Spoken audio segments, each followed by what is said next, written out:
Prescription वापस आ जाती है कि हमें फार्मासिस्ट ने या वहाँ पे जो वेंडर होता है बेचने वाला उसने कहा कि ये तो पीरियड्स रोकने की दवाई है, आपको क्यों दी गई है। इग्नोजेनॉल वो प्रोडक्ट है जो कि पाइन ट्री से एक्सट्रैक्ट किया जाता है, इजीली आपको मिल सकता है इसके एक्सट्रैक्ट्स किसी भी फार्मेसी से या किसी भी होम्योपैथिक से।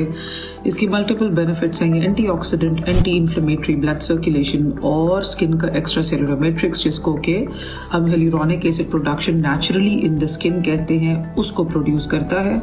Hence it has direct impact on the melasma and creates improvement. ऐसे प्रोडक्ट्स को बिल्कुल लिया जाता है। ये इसकी डोज है 50 to 100 mg। ये ऑर्गेनिक प्रोडक्ट्स है, 90 दिन इज सफिशिएंट, लेकिन 90 दिन से ज़्यादा भी लिया जा सकता है।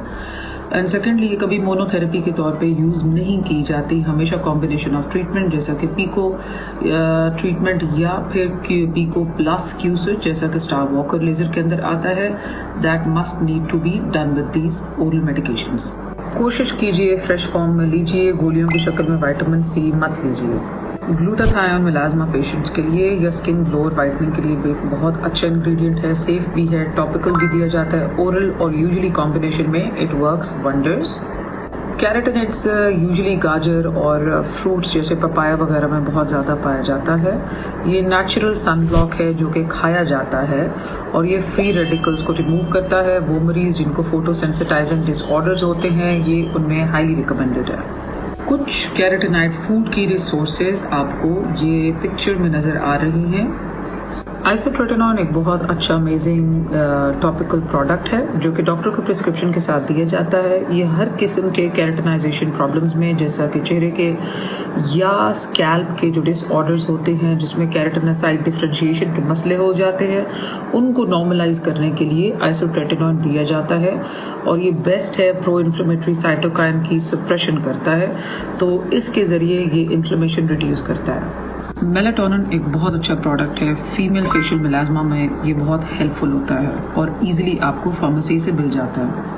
कार्सिनिन वो प्रोडक्ट है जो कि बहुत ज़्यादा इम्पॉर्टेंट है क्योंकि जो शुगर प्रोटीन के साथ अटैच होके डिस्ट्रॉय कर रहे होते हैं प्रोटीन्स को, वो आपकी इन्फ्लेमेशन करते हैं और जब इन्फ्लेमेशन होती है तो definitely you need some oral natural ingredients like carcinine, जो कि एल कार्सिनिन के नाम से टैबलेट मौजूद है मार्केट में। वो एंटीऑक्सीडेंट और एंटी इन्फ्लेमेटरी काम करती है जो कि डायरेक्टली मिलाज्मा पेशेंट्स को भी अफादियत देगी।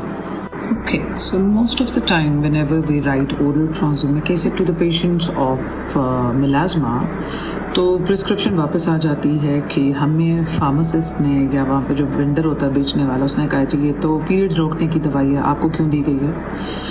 So yes, this is an off-label treatment to reduce the melanogenesis. There is a long pathway which of course I will not discuss it with you, but it is a treatment of choice for those patients who have melasma. And secondly इसकी सिर्फ contraindications जो होती हैं वो females जो होती हैं जो कि कॉन्ट्रासेप्शन पे होती हैं, जो ओरल मेडिकेशंस लेती हैं या जिनको रिस्क ऑफ थ्रोम्बोसिस है या प्रीवियस हिस्ट्री हो चुकी है, वो मिलाज्मा के लिए ये दवाई नहीं लेंगी, जबकि ये ट्रीटमेंट ऑफ मिलाज्मा रिकमेंडेड है globally and of course proven as well. Thank you.